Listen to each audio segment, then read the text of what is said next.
This is Johnny Dunleavy, Cork City Captain, and you're listening to the Goal Ireland podcast.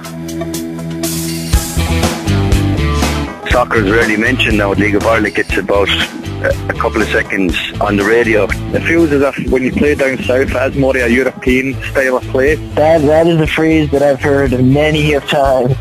Galway is back where they belong. Can't wait. Absolutely can't wait. They made it very hard for me to come here. I fought my way through the mill to make it happen. Well, if ever there was a team that's up against it, it's Dundalk. The Lily Whites begin their League of Ireland season hoping to make it a historic 3 in a row. This is the Goal Ireland podcast. I'm Dave O'Grady. We're back for another mouth-watering season of SSE Airtricity League action. If this is your first time listening, thanks a million for joining us. Stay tuned, you're in for a treat. Remember, you can follow Goal Ireland on Facebook, and we're also at Goalcom Ireland on Twitter. On the podcast today, we look forward to the start of the new League of Ireland season with Goal Ireland's Ronan Murphy and Ryan Kelly. And with less than 100 days to go to Euro 2016, we cast our eyes over how the Irish are faring abroad as warm-up friendlies against Switzerland and Slovakia draw near. But first, it's our pleasure to welcome former Republic of Ireland Youth International and current Cork City captain Johnny Dunleavy to the show. Thanks a million for joining us, Johnny. No bother, Dave. Good to talk to you. After 4 long months, you must be delighted to be back in competitive action. It must be fairly difficult for you lads waiting in the wings for so long. Definitely. I mean, the off-season is definitely long. You know, I suppose at the start of it, you need a break and you need to get away from it all, but there comes a time when you're just dying to get back into it, and I suppose at this stage now we've had a long pre-season under our belts. You know, we've put in the hard yards and we're just looking forward to getting started again on Friday night. And signs of the hard yards is already beginning to show, Johnny. As you said, the season just in its infancy, but you've already got some silverware in the bag. You're first as captain with the President's Cup win over Dundalk. I guess after failing to beat Dundalk in the last 2 seasons, how important was that victory for the psychology of both teams, I guess?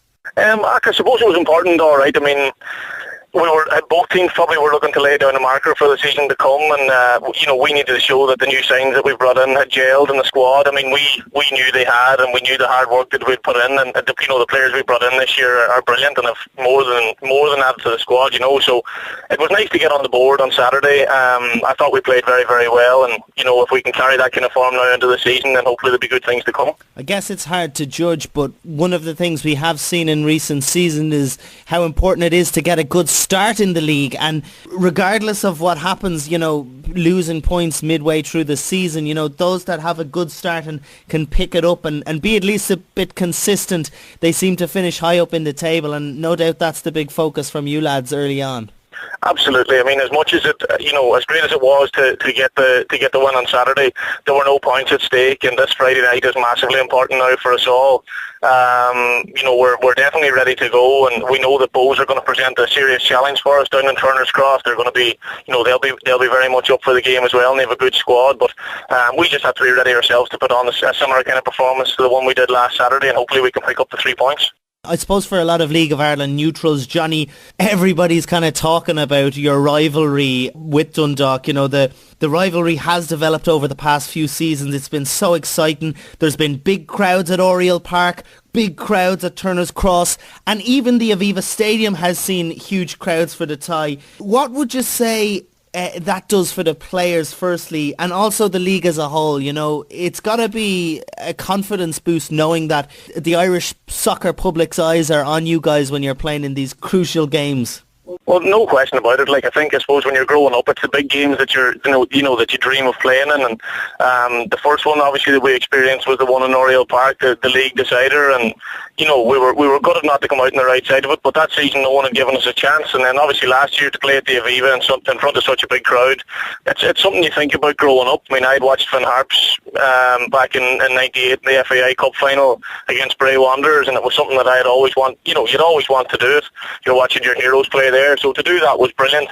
Again, it was a disappointing end to the season, but these experiences for those of us that had never been there and played in such big games and high pressure occasions, you take them with you, and we know how it feels now to come out on the wrong side of them, but at the same time we have to use that as motivation now that when we get into those games again, we make sure and use that to our advantage and come out on the right side of them. Absolutely. Now, I don't want to be dwelling too much on your rivals Dundalk, but they'll attempt once again to defend their title this year, but they'll be without a certain player who's sparkled over the past few seasons, Richie Towell. He scored an incredible amount of goals last season. Do you think they're going to be much weaker in his absence, or is that just a ridiculous thing to say? And that's something that people say, and it often comes back to haunt them when they think like that. I think it's very hard to say for now anyway. I mean, obviously any player that scores 28 goals from midfield is going to be hard to replace, but no one player wins a league for a team either, and they obviously over the last 2 seasons have had a very, very good squad. So regardless of the squad that they've got, we know they're going to present a massive challenge this year, and they're going to be right up there again. So if we're going to be up there challenging again, we know we have to perform to an extremely high level, every week in, week out. So that's all we can focus on. We really need to just look at ourselves and make sure that we play as well as we can, and I think we showed last Saturday that if we do that, we're more than a match for anyone. I've spoken to a lot of people, Johnny, on the show about Cork City over the past few seasons, and every time we seem to mention you guys, it's very positive. You yourself, you're heading into your 5th season on Leeside. What was it that drew you to the club initially, and what has the experience been like so far? Of course, there has been a big buzz, although you haven't got the rewards that you made it feel you should have gotten, but nevertheless, it is a club that's turned itself around. What's it been like for you? Well, I suppose when I came back first from England, I came down and I had never actually been to Cork before in my life. And my cousin was living down here, so I just came down and I met the manager and the assistant manager, and they sort of drove me around the city and showed me the stadium and stuff like that. And I suppose I didn't actually realise just how big a club Cork City was at the time. And then I remember my first game at Turner's Cross, I think it was against maybe Drogheda at home or something, and the place was packed, and it was just an amazing atmosphere. And then obviously, look, for the first 2 seasons we were mid-table while I was here, and we weren't really challenging where we wanted to be. And then obviously John came in, and things sort of very suddenly changed, and we were right up there challenging for honours. And it's at that point that you see the fan base around here and the excitement and buzz around the city. It's an incredible place to be, and people get right behind you. And I have to say, at this stage, being down here over 4 years, I'm very, very well settled, and I really enjoy my time in the city. It's probably got to be the furthest League of Ireland club away from where you're actually from, Ballybuffet in Donegal. So it's I won't say it's a novelty for a Donegal man to settle so far down south, but having said that, you might be booking a bit of a trend there, or starting a trend, I should say. I'd say that's fair to say. All right, there's not many of us down here anyway, and like as a lot of people say to me, I'm probably further away from home now than I was when I was living in England. It takes that long to drive up the road, so it is. It's a long trek, but look, as I say, I've become very much at home down here now, and I know the place pretty much like the back of my hand, and I have a lot of good friends and that down here, so it's become a home away from home, I suppose. Now, you mentioned your hometown club, Finn Harps. They got promoted last year in spectacular fashion. Great for Donegal soccer, it's probably fair to say. Is it true that you could have perhaps joined them before you signed for Cork? That there was a few murmurings of that. Was that an option on the cards at one stage? No, it actually wasn't really, to be honest. No, I trained with them a couple of times, maybe when I came home from England in the summers and that, but never signing up there was never on the cards. But like I've been a Finn Harps fan all my life. My family, my uncles and my granny that own a bar and a restaurant literally 200 yards from Finn Park, so I suppose I was brought up going to Finn Park on a Friday night, and to see them back in the Premier Division is brilliant. Obviously, we'll be looking to get 9 points off them, but that's irrelevant, really. Yeah, that's exactly what I was going to ask you next. You must be looking forward to their visit to Turner's Cross in April. I'm sure those players will have something to say, and you yourself, you'll be probably coming up against a lot of familiar faces, or familiar accents at least. Oh, definitely. I mean, I would know a lot of the squad, and I suppose then, while I was up at home there over Christmas, I was getting a lot of stick and people saying that they were going to give me stick when Finn Harps were playing against Cork and, and this kind of stuff. But listen, it's brilliant to have them back up there, and, it's going to be great to go back up and play in Finn Park. I've never actually played a game there before, so that's going to be, that's going to be a great thing as well. But, when those games do come around, at the end of the day, it's business as usual for us, and we just be going out looking to get the 3 points. Yeah, indeed, the modest professional there. Now, Johnny, when you returned back to Ireland in 2011, 2012, I guess like so many Irish footballers, you were coming back having spent a bit of time at an English club. In your case, it was Wolves. We've seen a lot of players saying that in hindsight, they might have stayed in Ireland instead, For yourself, having kind of tread the path, what would be your view on the pros and cons of going to England at the age of 16 and working your way into the first team, or, against kind of working your way into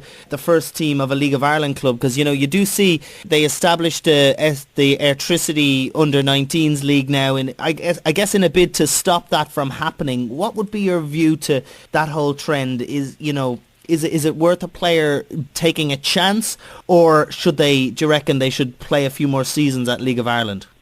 I suppose at the time when I went away, the underage structure probably wasn't there for me to stay, whether I wanted to or not. There was no real.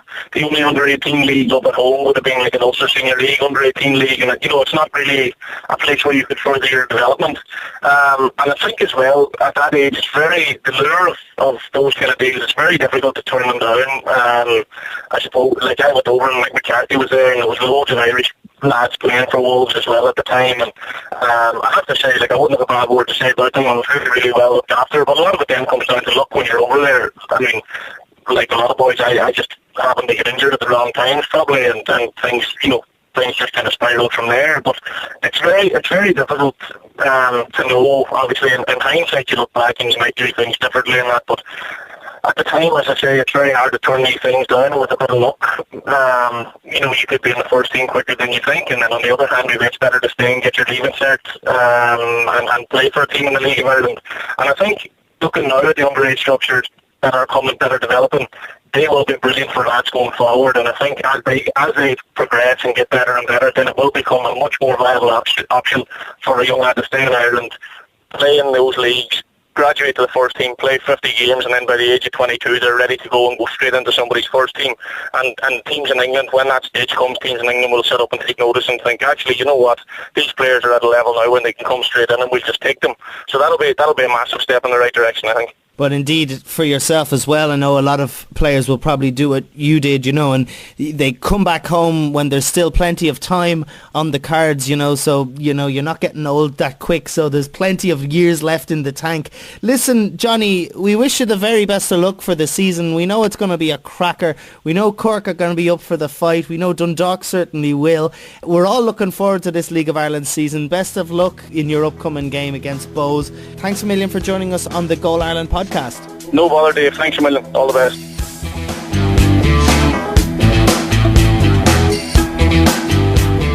No, see, there you go. You don't know what you're talking about. We didn't pick up in the box. They had an extra man in the box. I thought, and with the physicality of them, they're in trouble for set pieces. Would you agree? Yes. Thank you. Good interview. When I was in England, I went to a Europa game when Shamrock, I believe, played Tottenham. So I knew of the league a little and knew of teams being in Europe. Yeah, it's similar, but I think it's still much more quality than the Estonian League. Some great stuff there from Cork City captain Johnny Dunleavy to kick things off this season on the Goal Ireland podcast. I'm delighted to be joined now by Goal Ireland's dynamic duo of Ryan Kelly and Ronan Murphy. Lads, you're very welcome in what is sure to be an exciting season ahead. I guess the main talking point, Ryan Kelly, is the League of Ireland's opening weekend. But what fixtures are the most interesting? You've got Harps recently promoted against Derry up your way. We've got Sligo Rovers taking on Shamrock Rovers, Battle of the Rovers, and you've got Wexford Youths against Longford. I mean, that's a cracker in itself. What are you most looking forward to? And don't say the season as a whole, because that's a cop-out. Yeah, well, I have to say that I am looking forward to the season starting as a whole, to be honest, because it's been such a long time coming.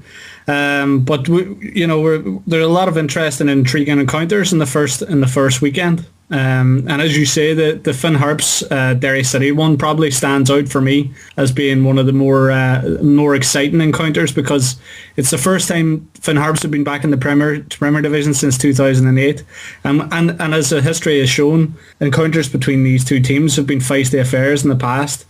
And it's got the added salt of Barry Malloy joining Derry City favourites Barry Malloy joining Finn Harps there just a few days ago. So it's going to be an interesting one. That one. I'm also personally looking forward to the Cork City Bohemians clash at Turner's Cross, because that's the game that I'll be at. And it'll be interesting to see whether or not Cork City look like a team that are capable of going on and knocking Dundalk off the perch, and also to see if Bohemians can make that step and push for a Europa League place like that's what they want to do if they're able to do it. So it'll be interesting. Yeah, Ronan Murphy, what do you think about that? I mean, Ryan Kelly's talking about players rubbing salt into the wounds up there between Finn Harps and Derry City. And again, right down south at the bottom of the country, you've got another cracker, Cork against Bohs. And Bohs looking maybe to stake a claim this year and get maybe European football. Do you think we're going to see anything different this year? And you know what I'm really looking forward to this year? It's the season now as a whole. Yeah, I knew there was a fence somewhere. Imagine starting the season on a fence with splinters poking up into the air. Yeah, but no, I think you could be right there. But Bohemians could have a good season. They've kept a lot of their team around, and they've brought in some decent striking options. And you'll see Curtis Byrne and Mark Quigley should help with the goals, because it's something that kind of was too much dependent on Izzy last season. So it'll be good to see them have at least alternatives up front and maybe get that firepower. And I think Ben Mohammed from Longford is a great signing for Bohemians. So they could cause an upset or two, all right. And maybe the Dublin derby will be much more interesting then between Shamrock Rovers and themselves later on in the season. But I think as well that match this weekend could tell us a lot about how good Cork City might be this season, because they won 2-0 in the President's Cup last weekend. But it'll be interesting to see whether they are as good as that match showed, or whether that was just kind of an off game for Dundalk. Yeah, Ronan, you mentioned the Dublin derby with Shamrock Rovers, and Shamrock Rovers are one of the teams that'll be looking to push on and really kind of, like, they came close in behind Cork City, but they were way off as the rest were of Dundalk. And Pat Fenlon has a point to prove there at Tala.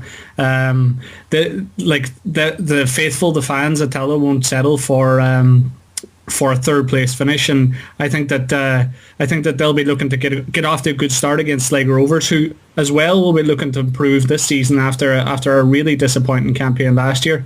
And they've of course got a new manager in Dave Robertson, and a host of new players. So it'll be very interesting to see how both those teams get on, and if either of them can set down an early marker in the first game of the season. Do I dare ask you guys for early season tips to win the league? I know I somehow think that Cork and Dundalk are going to be up there, but as we mentioned earlier on the programme, Richie Towell will not be around, and Ronan Murphy, that might be a bit of a dent in Dundalk's chances. But if you were to pick a top three and also a relegation, because, you know, there's going to be an exciting relegation dogfight, I'd imagine, as well. There surely is, and I think anyone who's listened to the podcast for the last couple of years will realise how much I've been championing Dundalk for the last 2 seasons, but I think the loss of Towell is just going to be huge. I know they brought in McElhinney, but you can't really replace a 27-goal midfielder. There was an article in The Guardian this week talking about, they have a Q&A session usually, and they were talking about players who more than outscored the next second highest goal scorer, and that's exactly what Towell did last season with 25 goals, and the next was on 12, I think. So there's just no way they can replace that. But the rest of their squad is very strong, as we seen last year, and Stephen Kenny has brought in a couple of new good lads. He hasn't really changed the squad too much. It's probably the least signings that any team has made, but I think Cork will push them close again this year, and I actually fancy Shamrock Rovers to maybe do something this year, especially after their visit to India, because I said in the column there recently, it's the kind of thing that can bond a team, even though the results were mixed. Yeah, and it's hard to judge as well, you know. Argentina under 23s, and then I think they were against a couple of reserve clubs as well. I mean, how do you judge that? Yeah, there isn't really a way to judge it. They're just slightly more competitive friendlies is all they are. They looked good on paper though. Let's give them that in fairness. It definitely did, yeah. They're cup semi-finalists, international tournament semi-finalists at this stage. But that kind of trip where you're spending day in, day out for a couple of weeks with the same group of fellas, it's something that League of Ireland players don't really get to experience because of the part-time nature of the league, or the semi-full-time nature of the league as a whole. So that kind of bonding experience should have brought them closer, and they'll have a great team spirit, I'd say, this season. So I'd imagine that Shamrock Rovers will be up there. St. Pat's, I think, might fall away because there's too many changes, and maybe Bohemians, like I said earlier, could be challenging. And down the bottom, I find it hard to think that Finn Harps are going to stay in the division. They only barely got in, say, with an extra time goal. They only got promotion last season.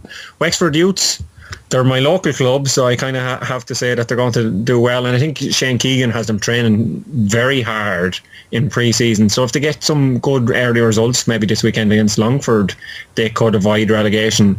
But I'd imagine they'll find it hard to stay up, and you're kind of looking at Galway United and maybe even Ryan's Derry City could even have trouble staying up this season. Yeah, I'd probably agree with you on that point that Derry City could find themselves drawn into a relegation scrap at the bottom of the table. You know, and I do think that like as with all these things, like it will be dependent on a strong start, because if they have a slow start, it's very hard to gather the momentum. But I am going to disagree with you on the point of who will win the league. I think that Cork City have what's in it, have what it takes. To go take that extra step and win the league this year, because, you know, history shows that it's very hard to do three in a row, and, you know, Dundalk doing 2 in a row was an achievement in itself, and they're undoubtedly weaker now without Tull. You know, they scored 21 more goals than Cork City last season, and in the 4 games between the two teams, it was Tull scored five goals in those games. You know, so he was always the difference between the two teams almost. But I think that Dundalk will. It'll be a lot closer, but I think that Dundalk will finish second. Shamrock Rovers will probably come in behind them after that, and you know, I reckon that Bohemians probably have what it takes to kind of, you know, take that 4th spot perhaps. And down at the bottom, I think I have to agree with you that Finn Harps might struggle, but I do think that Wexford Youths, although they did so well last season, I reckon that those two teams will be fighting it out at the bottom of the table. And I would say as well that I think that although Galway United finished 10th last season, just above Limerick, I think that they could go on and push up further up into mid-table at least. They've made some interesting acquisitions. Armin Aganovic there, the Swedish guy that they got from the Tommy Dunn watched at the FIFPro winter tournament, and they've got Finney Faherty, who scored 12 goals for Limerick last season. You know, a team that was fighting relegation most of the season. You know, and if he's playing with a stronger team, a more focused team, a team that's more driven, he could be the difference between them getting further up into mid-table, you know. A major talking point as well, lads, is the increase in the prize money for the league winners. Now, the FAI announced that there's going to be a total prize fund. It's going to be increased by 50%. It had previously been 315,000. It now stands at 475,000, a rise of 160,000. Ronan Murphy, a great positive for the League of Ireland. It's something we always talk about. Clubs need more money, particularly those that are winning the league. Yeah, it's definitely good to see that more money is coming into the league, and it'll be spread even, or it'll be spread throughout the teams at the end of the season when the prize money comes in. But I've heard stories from some people involved in some of the clubs that they're finding it hard to get last season's money. So I think the FAI could do with getting their act together about that before championing themselves that, oh look, we've got some more money, aren't we great going to give out this money? It's like John Delaney and the tickets. He seems to be getting more and more Euro 2016 tickets every week, and then the day after we find out, yay, everyone has gotten some new tickets. So it is great that the money is coming in, and it's good that they're after signing this deal with Track Champ to finance this extra prize money. But what needs to happen really is the clubs get the money, and they need to stop fining clubs as well for ridiculous things like flares and crowd trouble and things like that, because there's no point in giving with one hand and taking back with the other hand. The league is in enough financial strife as it is, and what we need is some sort of consistency from the FAI. More money is great, but the clubs need to get this more money, and something needs to be done about it. You mentioned the ticket situation with the FAI and, countries getting. I don't want to get into it now, but are the clubs included in the football family? I'm trying to work out in terms of the distribution of tickets for Euro 2016. Are those League of Ireland clubs included in the football family? So maybe they're being compensated with tickets to the European Championships. I'd say fans wouldn't mind being compensated with tickets to the European Championships, but I'm not sure if the clubs are going to get that. But I'm not sure where I'm going with this point. No, it's a very fair point though. It was very vague in terms of where tickets are going to on the football family. But as we know, the Euros are around the corner, but Ireland have a couple of friendlies to look forward to against Switzerland and Slovakia on March 25th and 29th. It will be the chance to see the new Irish jersey in action, but also, more importantly, Ronan Murphy, the chance for fringe players to show their worth ahead of the championships. Who do you think deserves to be in the squad?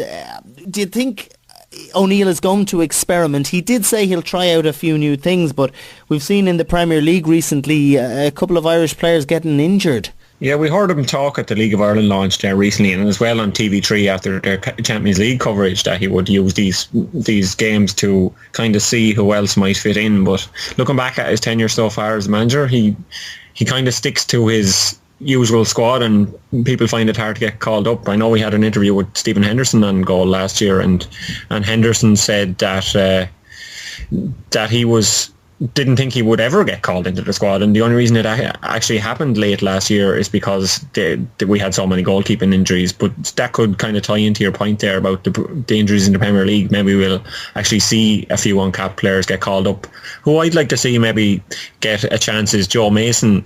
He got a big money move there. He's the biggest Irish name to move in the January transfer window. He got a big money move from Cardiff to Wolves after being on loan at Bolton, and he's already scored a couple of goals in his first few games with Wolves. And if you can bang him in at the Championship, there's no reason why he shouldn't be considered as an international player, because we always call up Championship players, and we always call up Championship strikers. You've looked at Simon Cox there recently, and he was still in or around the Martin O'Neill squads in 2015. So if he can get in squads, Joe Mason definitely should. He can actually score, unlike Cox. Yeah, like Ronan, I don't visage too much by way of surprises in the squads for the games against Switzerland and Slovakia, but I think that what he will do is he'll give a chance to some of the players that he's included in the preliminary squads, the likes of Alan Judge, who's undoubtedly one of, if not the foreign player for like Irish abroad, because he's got from midfield 14 goals and 32 league appearances in the Championship for Brentford this season, which is a phenomenal amount at that level. And how he still remains uncapped is a bit of a shame. but you've also got the likes of Adam Rooney. If you're gonna experiment a bit, he's going to be looking at who can fit in at different positions and who can do a job and who can get goals in attack. And if you're looking for someone to get goals, Adam Rooney is one of those players.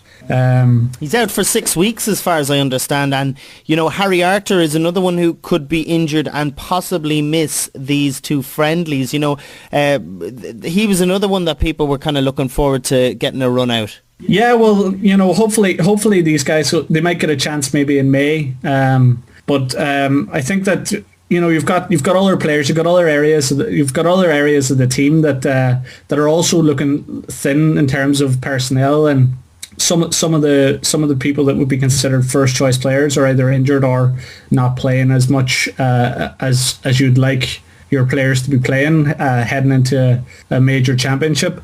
So maybe in defence you might make a case for the likes of Paul McShane getting a run out, and he's been doing well for Reading and impressing. And you've also got the likes of Shane Duffy, who's doing well for Blackburn Rovers. He captained the team there in the absence of Grant Hanley. So you've got those kind of players that have been in and around the squads before. And I reckon that whenever Martin O'Neill talks about experimentation, it's going to be those kind of players that are going to get their chance to prove themselves. I don't think while O'Neill says that there is time and there's going to be a chance for players to maybe stake a claim, and that he's not closing the door on anyone. I don't envisage that likes of Richie Toyle or Chris Forrester, players who people are clamouring for their inclusion. I don't see them being included or anything. And if so, it's probably going to be just to get them acclimatised to being in the squad. Yeah, Ronan, another one that people were talking about has been Damien Delaney. We've seen him captaining Palace for a lot of the season. He's very consistent. There was a very interesting philosophical comments coming from him before when talking about it. He said he's 34 now and he feels that he's not the right person to lead Ireland. The time is for now young players, and it's for the good of the nation that young players are coming through, or something along those crazy lines. But there's also back chat that he could be about to make himself available, but there was some sort of a, I won't say disagreement, but something along the lines. There's a bit of history there with Martin O'Neill and Roy Keane maybe, or I don't really know what went on, but surely a Premier League regular defender, has to be, who's captained a successful Premier League club, should be in contention for a Euro 2016 place. I'd be inclined to disagree with you there, Dave. The one thing Ireland don't need is another 34-year-old defender. Well, all Damien Delaney, I think, is just a hairier Stephen Ireland. Ireland have some success coming back. I've been in retirement wilderness there for a couple of years. The success is back. Maybe I am interested in playing with Ireland again. Just waiting for Trapattoni to give me a call there, like Stephen Ireland. Damien, I think, is the same. Sure, he's playing well in the Premier League. Well, he was playing well before Crystal Palace had decided not to win 10 games in a row. So he started the season well. He was captaining the team, etc. But I don't think we should be looking to a 34-year-old. Ireland aren't going to win Euro 2016. Everybody knows that. So there's no reason in bringing back a guy that's years past his best just to give him a run out in 3 or 4 or 5 matches, however far we get. You want to look to Euro 2016 maybe as a springboard to something else and be given a chance to younger guys. But Delaney, no, you've hung up your boots, you've made your decision, let's move on.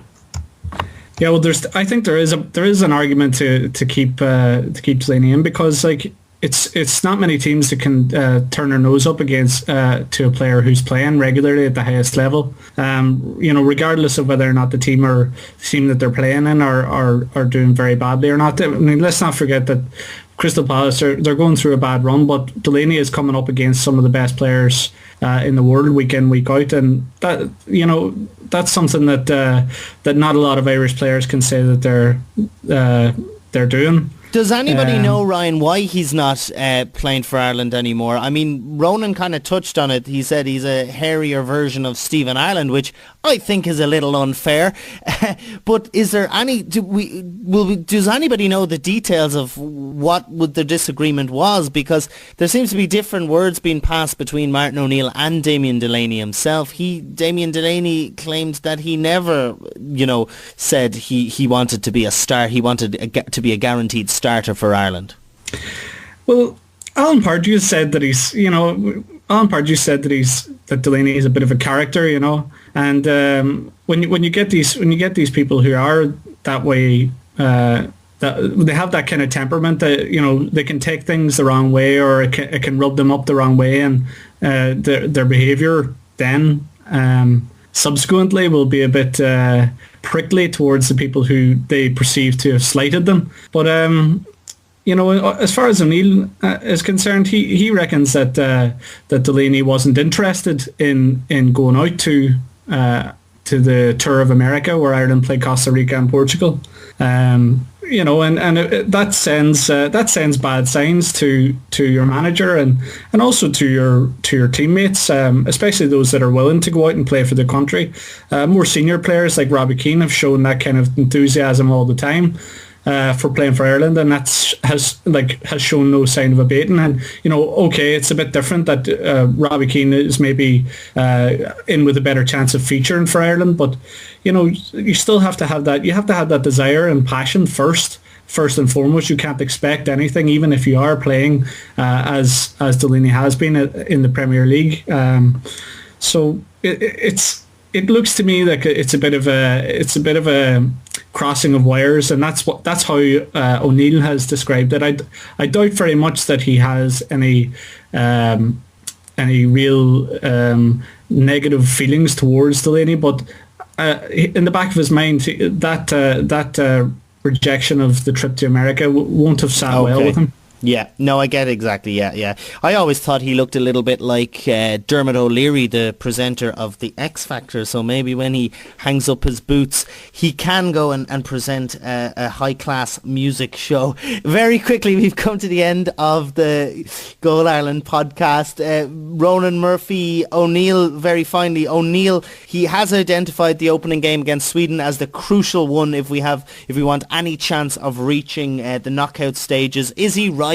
I remember the last time Trapattoni was talking about drawing with Croatia, beating Spain and beating Italy. Yeah, I think Martin O'Neill should be aiming for 7 points the same as Trapattoni. But in regards to your question, no, Sweden it's the most winnable game regardless of whether it was first, second or third. So we definitely should be looking to go all out and get 3 points from that. And maybe even if we won that and lost the other two, it might be good enough for best third place team when this expanded the Euros. So it is the match that we should be aiming for, because Sweden, outside of Ibrahimovic, they're much a team like ourselves. They're workmanlike. They're well drilled. They play well. They play for each other, but they have that moment of magic that Ibrahimovic can make, whereas we don't have a superstar like that. But that would be the only difference between the two sides. And we've seen in recent years, we had them in the qualifiers, that we can nullify him. So if we can do that again in the summer, and there's no reason we can't pick up 3 points in the first match, and that should give us the confidence to do something in the other two. Yeah, a good start against Sweden. It could be just the confidence boost to spur the team on to get those results against the likes of Italy and Belgium. Whenever Ireland went into Euro 2012, I felt that there was a real deflation after the Croatia game, and it just got worse and worse as the group went on. And I think that as Ronan says, it is the most winnable game, and if we can go in and get a good result against Sweden, we can take that confidence into the games against Italy and Belgium, and who knows what can happen then. Yeah, you never know. We could be rocking and rolling and changing the course of history in the country 100 years after we caused a little stir at the GPO. Well, I'm afraid we're out of time here on the Goal Ireland podcast. My thanks to Ronan Murphy, Ryan Kelly, and of course our guest, Cork City captain Johnny Dunleavy. I'm Dave O'Grady. We'll do it again very, very soon. Don't forget to check out Goal Ireland on Facebook and at Goalcom Ireland on Twitter. Enjoy the week from all of us here, take care.